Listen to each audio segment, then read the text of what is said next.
Seja bem-vindo ao podcast da Governança Familiar. Eu sou Geraldo Gonçalves, ajudo profissionais liberais e dono de patrimônio a fazer a sucessão através da governança familiar. E hoje, feliz, alegre, satisfeito por estar recebendo um convidado extraordinário, um cara especial, que eu admiro muito, João Paulo Gonçalves, o cara do detetive imobiliário. Seja bem-vindo, João Paulo. Obrigado, Geraldo, obrigado pelo convite. É importante a gente falar sobre essas questões imobiliárias aqui, que tem um grande problema aí, que é a irregularidade, né? Então, é um ponto muito importante da gente tratar sobre esse assunto, que também está vinculado à questão da governança. Caramba, bicho, você já começou dando uma voadeira aqui, esse negócio vai ser fantástico. Você viu o nível de conhecimento do cara, só na apresentação ele já deu a demonstração de que é algo muito profundo, algo que vai te impactar, esse cara vai dizer para nós. E aí eu quero falar, então já que você já tocou no assunto, vamos falar sobre imóveis, vamos falar sobre cuidados na aquisição, etc. Precisa você nos ajudar nisso aqui, cara. Olha, tem uma informação que é um dado do governo, que é o seguinte: 50% dos imóveis no país tem algum tipo de irregularidade. Irregularidade por falta de alguma informação na matrícula, de irregularidade relacionada também à propriedade. Então, todo cuidado é pouco neste momento. Por quê? Para a maioria das pessoas, será o maior desembolso financeiro da vida delas. Então, assim, quando você, por exemplo, comprar um carro usado, as pessoas não têm o hábito de fazer uma vistoria cautelar, que é aquele cuidado que você tem. O detetive imobiliário faz esse tipo de coisa. O que é? Faz um raio-x de toda a negociação para quê? Trazer segurança jurídica. Pode ter certeza que para você, ou para a maioria das pessoas, é o maior desembolso financeiro. Então, vale a pena você investir, que eu falo dizer o quê? Pagar o detetive, a estrutura que o detetive tem, para fazer uma aquisição com segurança jurídica, né? Ao ponto de que trata-se de um raio-x onde que verifica toda a regularidade do imóvel e também dos vendedores. Com certeza você já teve notícia de um parente, de um amigo, algo que teve problema. E aí, aquele negócio, não, eu comprei errado, e aí tá dando dor de cabeça. Isso traz um desconforto e às vezes pode destruturar toda uma família. Quantos casais que às vezes têm aquele sonho da casa própria e aí entra numa situação dessa e se perde. E se perde porque juntou uma economia a vida inteira e a hora do momento mais crucial de ter esse cuidado, e às vezes esse cuidado, até mesmo advogados que não são especialistas nesse assunto, pode cair nessa situação. E olha que um advogado, em tese, ele está preparado para todas as situações, como essa, por exemplo. Então, essa verificação ela é de suma importância para trazer o quê? Segurança jurídica nessa aquisição. Eu falei para você que nosso podcast hoje está fervendo. O cara sabe demais da conta. Então, se o assunto imobiliário te interessa, pode cair para dentro que isso aqui ele vai fazer muita entrega hoje. E eu tenho uma dúvida, João Paulo. Detetive imobiliário, explica isso para nós, cara. Como é que surgiu isso, esse nome? Conta para nós aqui. Olha, essa foi a ideia do escritório, é um projeto digital lá do escritório, em que teria que ter um nome assim, mais específico de investigação, que na verdade é uma due diligence imobiliária. O que é uma due diligence imobiliária? Seria até a minha próxima pergunta. Olha, bacana isso aí. Isso é uma diligência prévia, é tudo que eu disse anteriormente. É uma pesquisa, um aprofundamento. Então, dentro dessa ideia de pesquisa, de análise, de investigação, nós criamos esse nome, detetive imobiliário. Então, é um nome sugestivo mesmo, de investigação, e dá esse caráter mesmo. Nós entregamos todo um checklist de informações, tanto do vendedor como do comprador, né?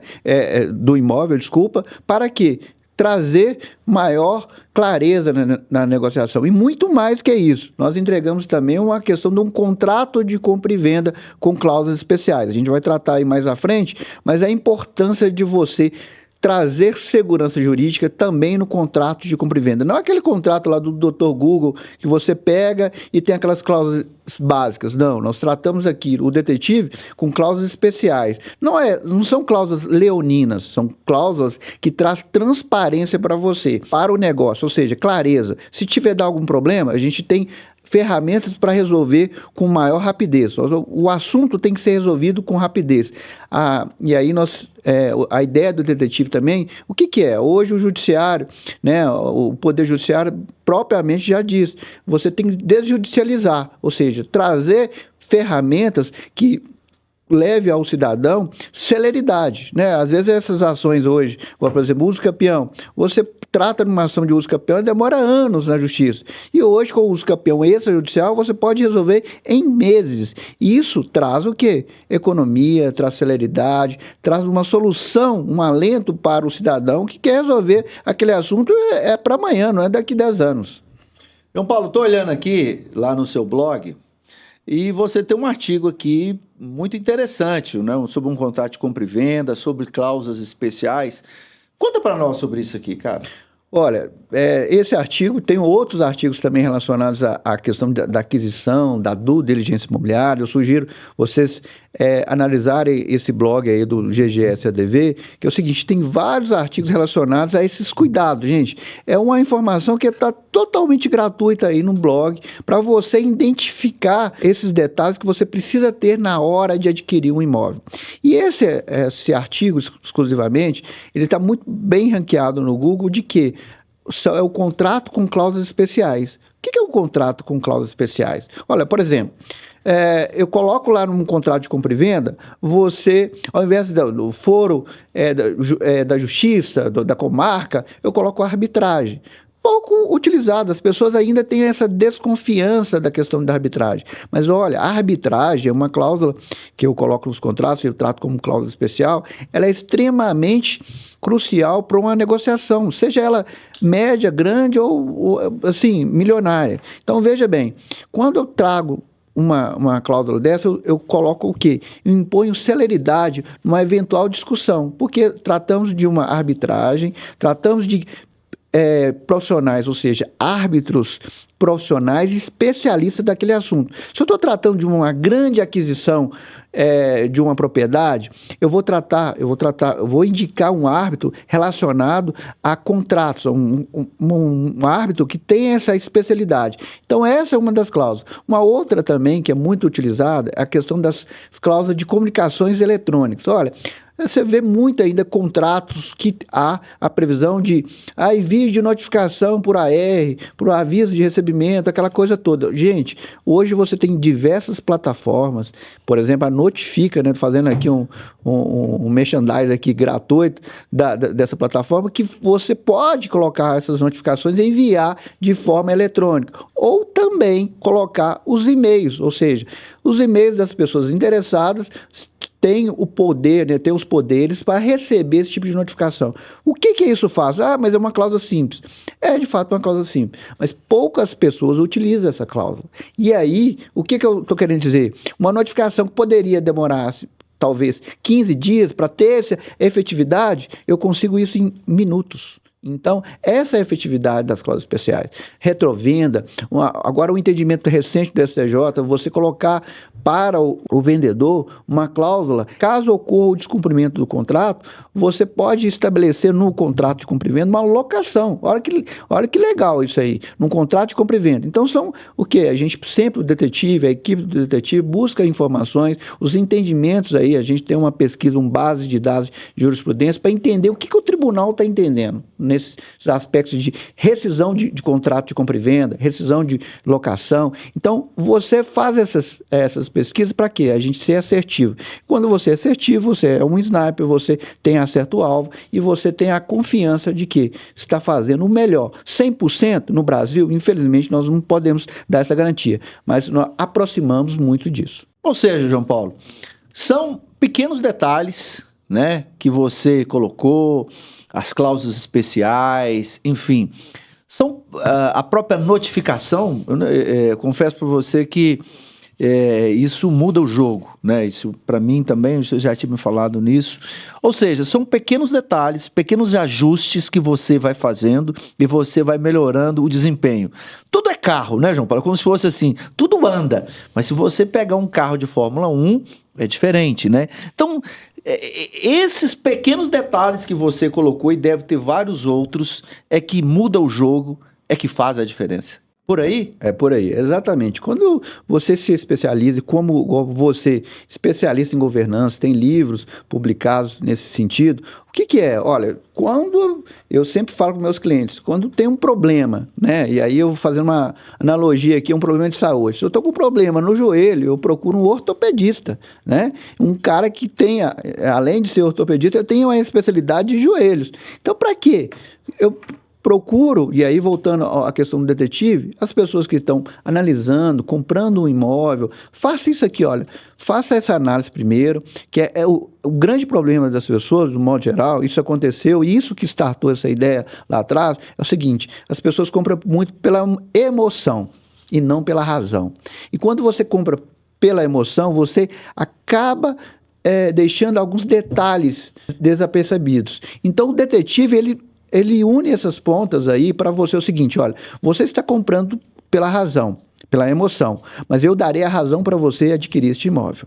Então, um dos objetivos, e é uma das missões aí do detetive, eu te ajudo a não ser enganado nas negociações imobiliárias, seja compra e venda, seja locação, qualquer tipo de negociação imobiliária. Esse é o objetivo, ou seja, eu estou aqui, eu comprei um imóvel, é o imóvel do meu sonho, beleza. Será que juridicamente esse negócio é muito bom para você?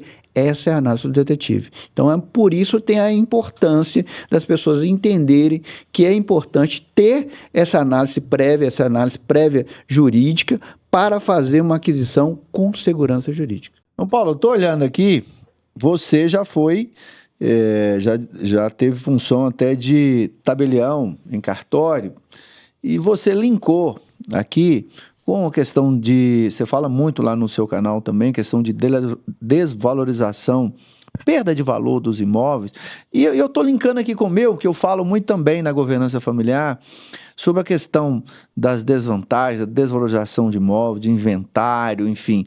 Isso é uma forma de proteger, né, João Paulo? Fazer nisso é uma forma de proteger, né? Que eu falo muito isso aqui na governança familiar, né? Ao fazer isso, eu gostaria que você desenvolvesse isso para nós, como é que funciona isso, né? Como é que as pessoas, o seu público, né? Como é que o comprador do imóvel enxerga isso com uma valorização naquela compra, valorização daquele ativo que ele está adquirindo, fazendo uso da ferramenta do detetive? Explica para nós. Olha, como eu disse, a importância de... Primeiro, tem a análise comercial, né, que aí é feito pelas partes. A questão jurídica, ou seja, eu trago segurança para aquela negociação, ou seja, eu trago razão para que aquela aquisição seja realizada. Então, veja bem, quando você faz uma análise, por exemplo, lá, um caso que é muito comum de fazenda, fazer uma pesquisa de subsolo se tem alguma pendência, por exemplo. Então, teve um caso aqui de Minas mesmo, que nós fizemos um levantamento que nem o próprio proprietário, ou seja, o vendedor da fazenda, sabia que tinha uma pesquisa mineral lá na fazenda dele. Então, olha o valor dessa informação. Então, você pode, inclusive, levar isso à mesa, no caso, o comprador, olha, essa informação aqui realmente pode desvalorizar algo aqui na sua fazenda. Por exemplo, algo relacionado a um problema ambiental, ao Ministério Público, né? A gente trabalha, quando você faz uma pesquisa, uma due diligência imobiliária de uma fazenda, você pesquisa se tem lá, se outorga de água, se tem algum problema ambiental em andamento. Então, assim, se há uma pesquisa, se há algum problema relacionado ao Ministério Público do Trabalho, de trabalho escravo. Então, todas essas informações que você monta, e é um dossiê, né, de forma bem objetiva, nada grande, né, que possa dificultar a leitura, não, é de forma objetiva, mas é igual como direto, diz, é sniper. Nós estamos aqui para acertar o alvo e não tem chance para erro, né? Claro, o erro existe, um sniper pode errar um tiro. Agora, mas não é normal. Não é normal. Ele é preparado para acertar 100%. Né? Então, nós somos preparados, e o detetive e a equipe faz o quê? Nós estamos ou pretendemos acertar 100%. E aí eu já tenho aqui uma outra dúvida, João Paulo, uma outra pergunta. Você mostrar para a audiência, né, as vantagens, ou uma ou mais vantagens, dessa regularização, de estar com o imóvel regularizado, né? Mostre para nós, até mesmo, principalmente para o público de um modo geral, que às vezes ele acha que é só ter uma escritura e etc. Quais são as vantagens de ter um imóvel regularizado? São várias, né, Geraldo? Veja bem. Por exemplo, até na questão da governança, na questão de hold, que você fala muito, as pessoas acham que pode integralizar só imóvel regularizado. Não, você pode integralizar um direito de posse e depois, dentro da hold, você regularizar. Quando você regulariza um imóvel, você traz valorização. Hoje, gira em torno, um imóvel que não esteja regularizado, ele tem uma desvalorização em torno de 35%.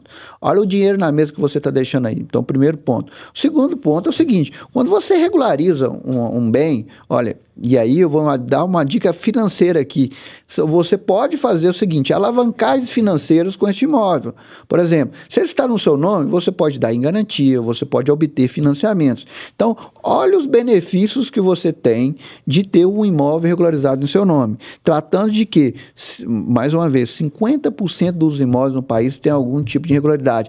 Algumas cidades, eu faço muitas lives com donos de cartório, em todos os estados do país, alguns estados, esse valor, né, esse percentual chega a ser maior, né? Por exemplo, eu fiz uma live com a doutora do cartório de Vitória.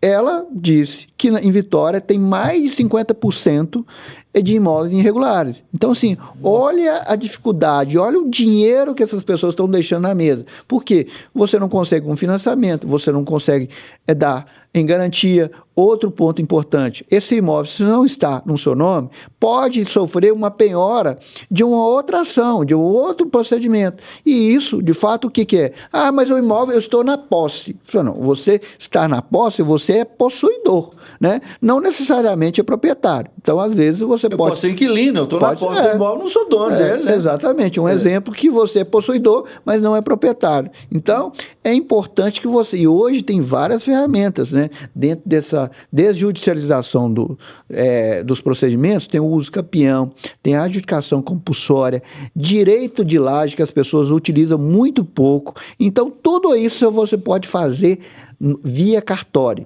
Como eu disse também, você citou, a minha grande experiência, que foi lá no cartório, primeiro ofício de notas de Pedro Leopoldo, com a doutora Cíntia, foi de quê? Aprender do lado de dentro do balcão, dentro de um cartório. Na prática. Na prática. Tipo assim, aquela demanda do cidadão, pô, eu sou dono. Eu falei, não, você não é dono, você é possuidor. Né? Ah, mas eu tenho um contrato, eu assinei, eu tenho escritura. Não. No Código Civil, considera-se dono aquele que consta no registro imobiliário. Ou seja, se você não constar no registro imobiliário, você não é o dono, você é possuidor, não dono. João Paulo, vamos considerar que eu vou comprar um imóvel, ou você, né, a sua audiência aí vai comprar o imóvel. Que exemplo, que justificativa, enfim, que caminho você sugere para que aquela compra seja mais econômica, seja mais segura? Fala para nós. Olha, o primeiro ponto é o seguinte, realizadas as tratativas comerciais, ou seja, de negociação, não feche nada. O que nós fazemos muito? Chama memorando de entendimentos. O que é isso? Olha, isso veio do direito empresarial, que você conhece muito aí sobre o assunto, e foi levado para o direito imobiliário, de que eu faço uma negociação, mas eu preciso validá-la. E como que eu posso validá-la? Eu posso validá-la de quê? Fazendo um memorando de entendimentos. Eu vou descrever tudo isso sobre aquela negociação, sobre tudo que eu preciso fazer, mas eu vou colocar uma cláusula importante. Olha, eu preciso fazer a due diligência imobiliária, para verificar se todas as pendências, se tem pendências, se essas pendências são transponíveis ou não, porque às vezes é uma pendência tranquila, né? Uma pendência junto ao IEF, por exemplo, se for um imóvel rural, ou uma pendência junto à prefeitura de regularidade, se for um imóvel urbano.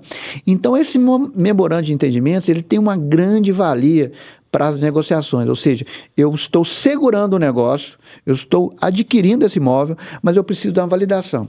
E aí tem grandes macetes aqui que eu posso até falar aqui, que é a grande, assim, a grande importância do memorando de entendimentos.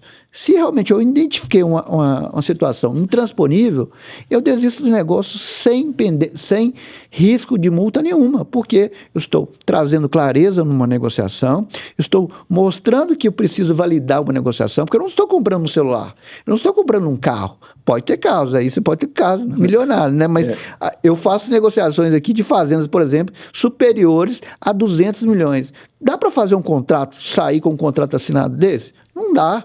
Não dá. Nós estamos tratando aqui de milhões, né? E da mesma forma eu posso fazer isso num apartamento de 300 mil, 500 mil, 1 milhão e por aí vai. Então, assim, decida a emoção, mas haja com razão. E esse trabalho do detetive é o quê? Te auxiliar para certificar que você está agindo com razão. É um bom negócio? Tá tudo certo? Tá certo, ok. Mas eu estou agindo juridicamente correto. Estou tendo um amparo de que profissionais, especialistas, e o detetive faz isso. Então, Paulo, o bacana disso tudo é que eu consigo até imaginar, estou visualizando essa situação aqui, que é o seguinte, estando o imóvel regular, estando o imóvel legalizado, facilita o trabalho aqui, no meu caso, né? Você faz lá com maestria o detetive imobiliário. Mas veja, você, profissional da governança familiar, você, dono do patrimônio, que quer fazer o planejamento patrimonial e sucessório, se o seu patrimônio não tiver regularizado, as coisas ficam difíceis. Eu não consigo transferir, por exemplo, uma propriedade rural que esteja irregular, o apartamento que esteja irregular. Então, veja que as coisas se encaixam. As coisas se encaixam.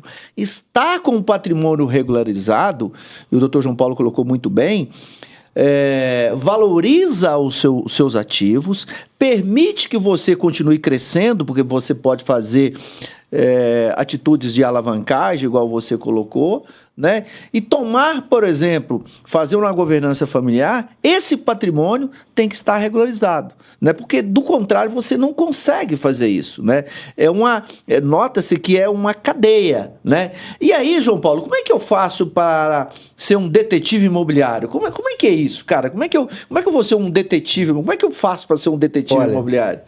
Esse assunto aí quase saindo do forno, que é o seguinte, tem um curso meu sobre práticas imobiliárias extrajudiciais, que eu faço passo a passo mesmo de você se tornar um detetive imobiliário, que é o seguinte, olha, o que você precisa, as ferramentas necessárias que você precisa ter para fazer uma pesquisa profunda. Ah, não, eu tenho um sistema lá que pesquisa nomes. Não, eu tiro todas as certidões, como eu disse, eu faço uma pesquisa, por exemplo, relacionada, se for um imóvel rural, relacionada à análise de subsolo, né? Se tem algum procedimento administrativo relacionado ao subsolo, né? De extração de algum mineral.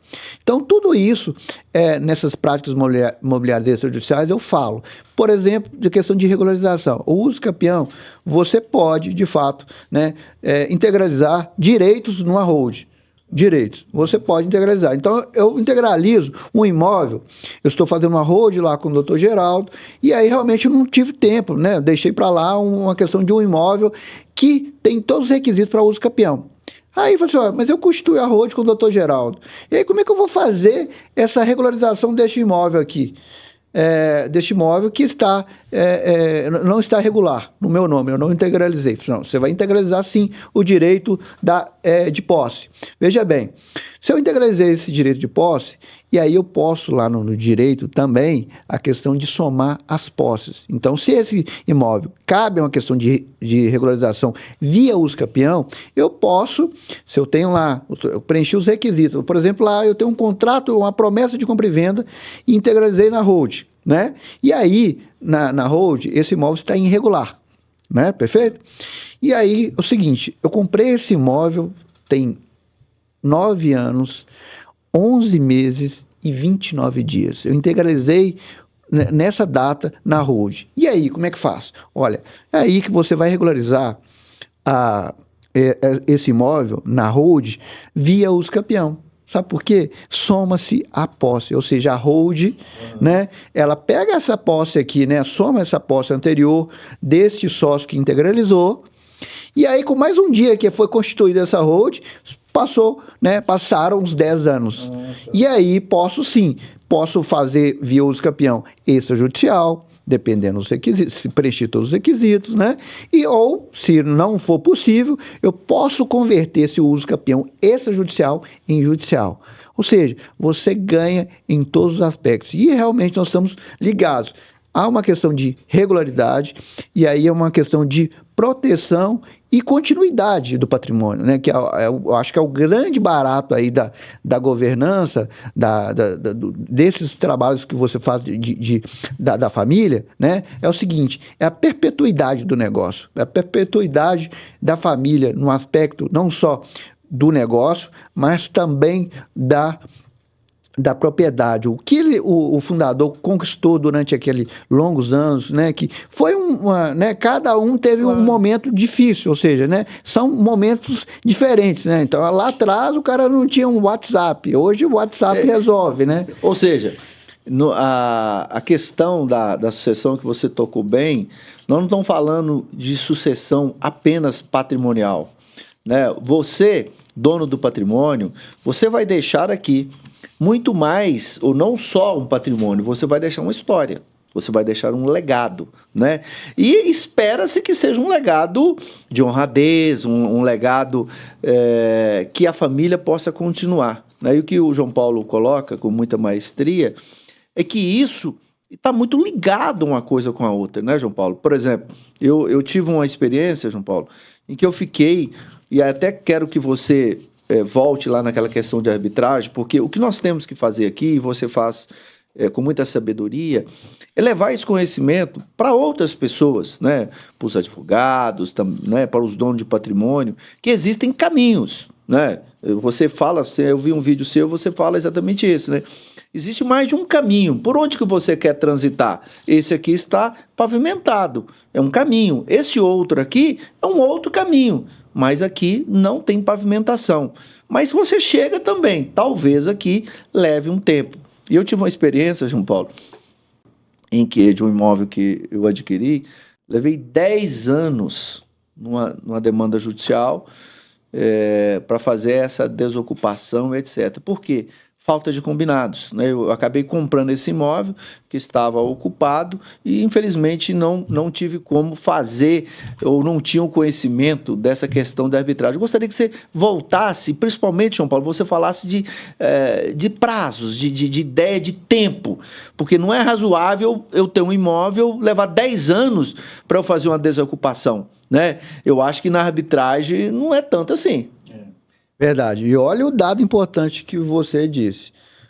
Olha, você é advogado, especialista na sua área, tem uma experiência, tem empresas patrimoniais. Então, assim, e mesmo assim se viu numa situação dessa. Talvez por uma questão de, não, vou conseguir resolver, e talvez por um contrato que ficou um pouco engessado em razão da outra parte. Então, quando eu falo a questão da desjudicialização e a arbitragem, ela cai como uma luva numa situação dessa, é o seguinte, olha, uma demanda dessa na arbitragem, eu tenho certeza que não ficaria, não duraria no máximo 12 meses, no máximo, porque impõe celeridade lá. Por mais que seja um negócio complexo, de valores astronômicos, as coisas resolvem, porque você tem um calendário de prazos, você tem os prazos para manifestar, para contestar, fazer as alegações finais. Então, assim, é muito tranquilo, ou seja, você entra num procedimento arbitral e você sabe praticamente a data final que isso vai ter uma sentença, né, arbitral. Então, é importante que nas suas negociações você atente a essas cláusulas especiais e uma delas é a questão de arbitragem. Porque se você comprou um imóvel, é claro que a gente faz um negócio, não espera que dê problema, né? Claro. Mas a gente tem um combinado ali que é um contrato de compra e venda. Então é o seguinte, nós negociamos um imóvel. Agora, se der um problema, vai vai aparecer uma outra pessoa e fazer uma análise daquele contrato.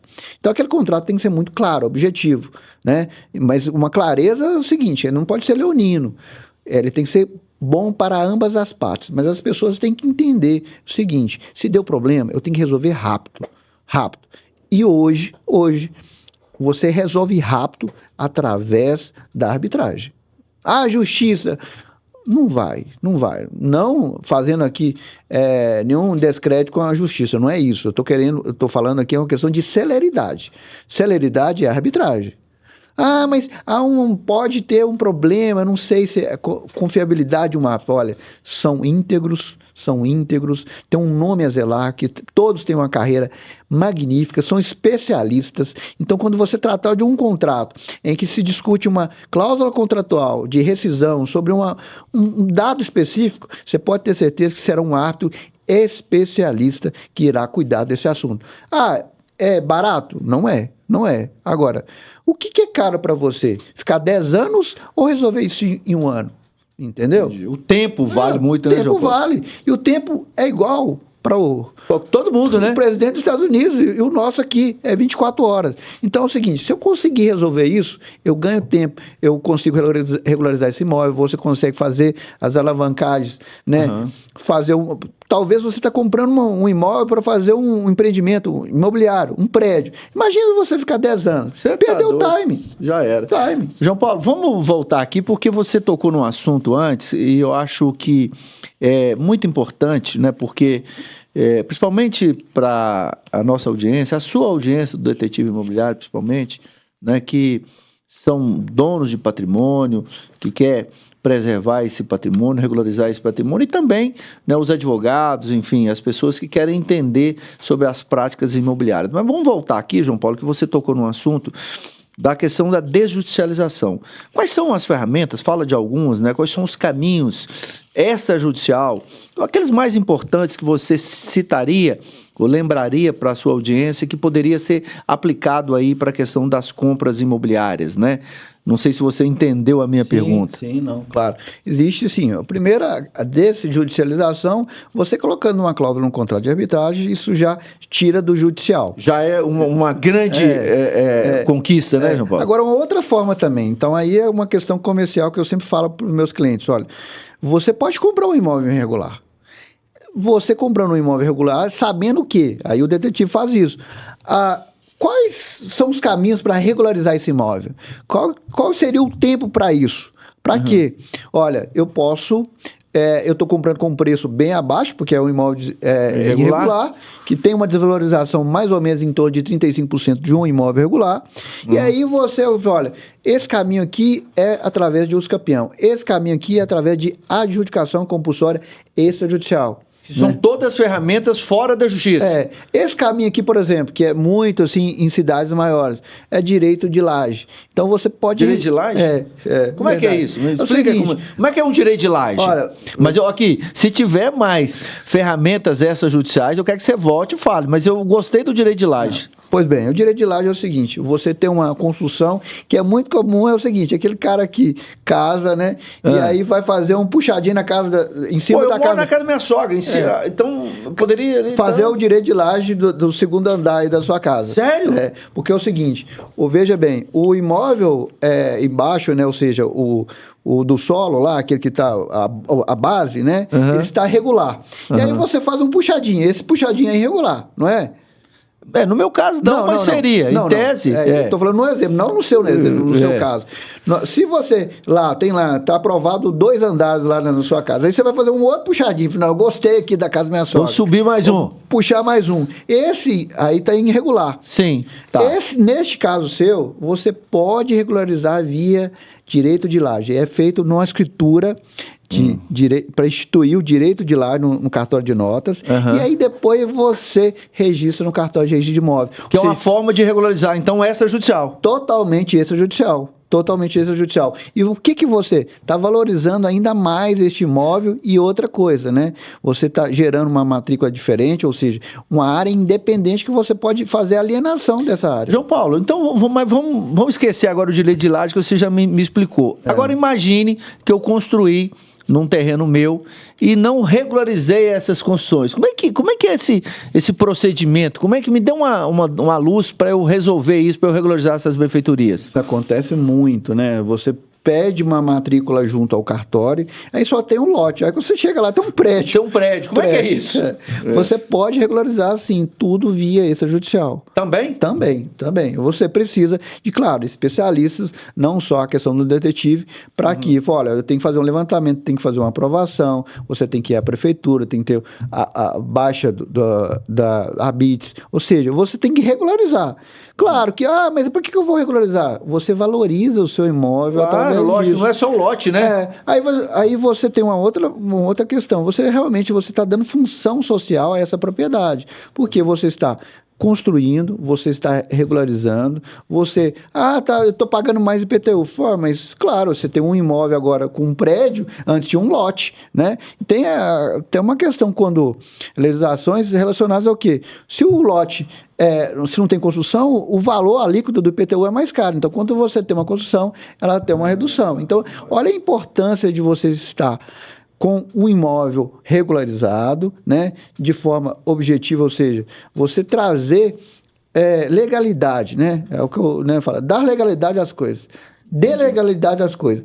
Não, eu sou possuidor, eu sou dono. Não, você é possuidor, você não é dono. Dono é aquele que consta na matrícula imobiliária daquele registro. Então, dê legalidade às suas coisas. João Paulo, cara, tô adorando esse negócio, aprendendo pra caramba. Agora, eu tenho outra dúvida, que eu acho que é uma dúvida normal das pessoas que compram. Eu mesmo já tenho um imóvel nessa circunstância, eu quero entender um pouquinho mais de uso capião, né? Fale um pouquinho como é que eu posso usar dessas ferramentas, enfim, para regularizar um terreno que eu comprei, uma posse que eu tenho. Explica para nós. Tem vários tipos de modalidade de uso capião. E a modalidade de uso capião, por exemplo, as pessoas acham assim, uso capião é demorado. A questão um exemplo muito clássico aí, que está a cada dia aumentando mais, é o uso capião familiar, que é prazo de 2 anos. Mas ele tem uns requisitos bem mais complexos, mas o prazo é de 2 anos. Tem o constitucional, que é 5 anos, tanto o imóvel rural como urbano, e tem o ordinário, que é 10 anos, e 15 anos o extraordinário. Todo esse procedimento veio... Aí o extrajudicial, com o provimento 65 do CNJ, Conselho Nacional de Justiça. E aí ele regulamentou, olha, agora o uso capião não precisa ser mais na justiça. Pode ser feito aonde? No cartório de notas. Cartório de notas onde está, né, o imóvel. Ou seja, se o imóvel está numa cidade que não é comarca, você tem que lavrar aquela escritura, aquela ata notarial de uso capião naquele cartório. Aí, por exemplo, agora lá na minha cidade, não tem fórum, né? Não é comarca. Então, você lavra-se a ata notarial na cidade, que chama Felizlândia, e você registra essa ata notarial de uso capião em Curvelo, porque Curvelo é comarca de Felizlândia. Então, olha a importância, né? E você tem que preencher os requisitos de tempo de posse. Por quê? Hoje, nós temos vários usos capião em andamento em vários estados. Como que acontece?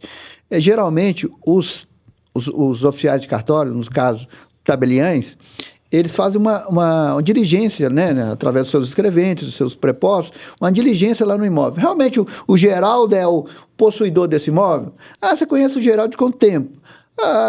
Aí ele falou assim, tem 10 anos, ou mais de 10 anos, alguma coisa assim. Então, preencha de alguns requisitos. Olha, testemunha, contratos, o cara lá que capinou, pega um recibo dele lá, que limpou o lote, fez uma capina no lote, pega um recibo, tudo isso é prova para você utilizar o uso capião extrajudicial. E o que eu estou falando? Da celeridade. Uma ata notarial é rápido de ser feita, tá?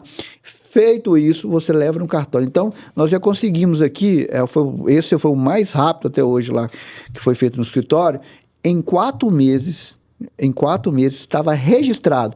E olha, e o mais importante, este imóvel sequer tinha matrícula. Então, não tinha matrícula alguma, foi criada uma nova matrícula, em 4 meses foi tudo resolvido.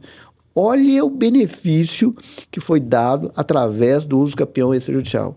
Então, Então, assim, se as pessoas entenderem mesmo a possibilidade de uso capião, uma ferramenta extrajudicial de regularização de imóveis, ninguém deixaria um imóvel irregular e não deixaria dinheiro na mesa. João Paulo, olha, né, nós já nos conhecemos há quanto tempo, João Paulo? Nós já somos irmãos há quanto tempo, não? 43 anos, né? Cara, eu não sabia que esse cara sabia tanto, você acredita? Bacana, viu, João Paulo? Eu tô realmente satisfeito demais. Primeiro, para mim, é uma satisfação estar aqui com você, né? Porque no corre-corre do dia a dia, a gente nem dá tempo, assim, de talvez chegar e falar tanta coisa. Você vê, nosso tempo de 1 hora já está acabando e poderiam ficar ali várias outras horas para falar de tanta coisa importante, né, que muda o jogo, que muda a vida da pessoa, né, João Paulo? Porque eu acho que isso que é interessante, né? Você faz isso com muita maestria. É você levar o conhecimento, você impactar na vida das pessoas, né? Trazer essas informações que estão aí, mas a pessoa não sabe, infelizmente não se divulga tanto, porque talvez nem sei até que ponto tem esse interesse de divulgar tanta coisa interessante, né? Porque a própria pessoa resolveria, sim, de certa forma, ou evitaria dispêndios desnecessários, ou acionar desnecessariamente o Poder Judiciário, né? Já que você tem tantas ferramentas extrajudiciais, igual você bem colocou, é uma tendência à desjudicialização. João Paulo, eu gostaria que você fizesse as suas considerações finais, né, sobre o detetive imobiliário, sobre essas práticas extrajudiciais. E, sim, eu sei que é muita coisa, mas coloque aí umas 2, 3 coisas assim que possa resumir um pouco da tamanha importância que é o detetive imobiliário, que é a due diligence imobiliária. Pois bem, primeiramente agradecer, né? Eu acho que é uma oportunidade muito grande a gente passar essas informações de forma muito clara, muito objetiva para todo mundo, né? A internet deu essa voz para todas as pessoas e também eu tive como referência sempre você, de sempre buscar algo novo. Então, aquele negócio de o poder da ambiência. Quando eu sempre procurei me espelhar em você, por ser também uma pessoa de sucesso, não só profissional, mas também de vida pessoal, então eu quis fazer isso também como lema da minha vida. Procuro sempre fazer boas entregas, né? Mais do que o que é contratado. Então, a função do detetive é justamente a primeira, a missão. Eu ajudo as pessoas a não serem enganadas numa negociação imobiliária. Então, um dos objetivos do detetive é esse, né? Tipo assim, olha, eu quero trazer segurança. É muito mais do que uma questão financeira. Eu não estou sendo hipócrita, porque eu também preciso de dinheiro, não é isso. Mas eu trago o seguinte, o detetive leva uma razão, né? Uma razão para que ele faça uma negociação com segurança jurídica. Então, isso aí não é uma questão só, olha, eu estou comprando um imóvel aleatoriamente. Não, você está comprando primeiro, por uma questão comercial e segundo, por uma questão jurídica. Eu estou dando credibilidade, estou dando validade a essa negociação. Aí você fala, mas você está sendo até prepotente. Eu disse, não, nós temos várias ferramentas que validam, consolidam como se fosse um dossiê. Imagina você fazer um raio-x no hospital. Não faz um levantamento todo de você, do seu corpo? Então, eu faço um levantamento, através do detetive, você faz um levantamento todo, não só do imóvel, mas também dos vendedores. Então, essa é a função. Então, quando a gente... e aí eu criei o detetive imobiliário e também agora com práticas imobiliárias extrajudiciais, é porque é o seguinte, nós temos que levar isso para várias pessoas. Isso aqui, ele tem uma questão não só de transformação, mas também de cunho social. Ou seja, mostrar para a pessoa que possuidor não é proprietário. Mostrar que é o seguinte, eu posso fazer uma negociação com segurança jurídica, em que pese a gente, às vezes, estão com tantas dificuldades aí no nosso judiciário, de questionamentos, mas a gente pode fazer sim com segurança jurídica. E esse é o papel, essa é a minha missão. Espero que essa missão seja também requerida, ou seja, venha mais detetives imobiliários para entender que isso aqui é muito mais do que fazer uma pesquisa, dar razão. É muito mais que isso, é a função social, trazer segurança e trazer legalidade aos imóveis. Top demais. Agora eu falo para você que é o dono do patrimônio, eu falo para você que é profissional liberal, que quer otimizar a sucessão através da governança familiar. Olha, não faz sentido fazer a sucessão pelos meios tradicionais, todo mundo já sabe disso. Existe um mercado gigante, o mercado da governança familiar. São mais de 23 milhões de empresas existentes no Brasil. Menos de 1% tem governança familiar. E você, profissional liberal, né, que tem acesso à internet, que tem um celular, um computador, você já está habilitado a começar a trabalhar com isso, né? Você vai trabalhar com liberdade geográfica, né? Independente de onde você está, você vai acessar clientes, você vai ajudar famílias a fazer planejamento patrimonial e sucessório através da governança familiar, prestando um serviço de qualidade e, consequentemente, sendo muito bem remunerado para isso. Eu vou deixar aqui um telefone, vou deixar aqui um QR Code para você que quer aprender mais sobre governança familiar. Nós temos lá no nosso escritório, nós temos alguns programas, né? Nós temos alguns cursos, nós temos a mentoria em grupo, nós temos a mentoria individual avançada e temos outros programas também, que são as portas de entrada, né, para você que quer aprender a trabalhar com governança familiar. Né, gente? Mais do que nunca, a governança está na moda. E eu vou dizer para você, proprietário de patrimônio, né, você está vendo aí em Brasília que o imposto de herança vai aumentar, ele vai se tornar-se progressivo. Então, procure entender sobre governança familiar, né? Procure um profissional de governança que possa te ajudar nesse seu desafio, né? Para te ajudar a fazer o planejamento patrimonial e sucessório. Tem muita gente boa no mercado, com certeza, né? E eu quero também dizer para você o seguinte: esse é o meu último livro, né? O meu último livro, Hold e Governança Familiar, né? Se você desejar comprá-lo, acesse lá o site da Amazon. Eu coloquei nesse livro aqui questões práticas, né? Fruto do trabalho que eu faço, que a minha equipe faz com as famílias empresárias, com o dono do patrimônio. Pode estar certo, não é uma leitura chata, né? Esse livro muito recomendado para você, dono do patrimônio, para você, profissional liberal, para você, advogado ou contador, para ser um norte, ser uma luz para te ajudar aí no seu desafio. Por hoje é só, muito obrigado e até a próxima.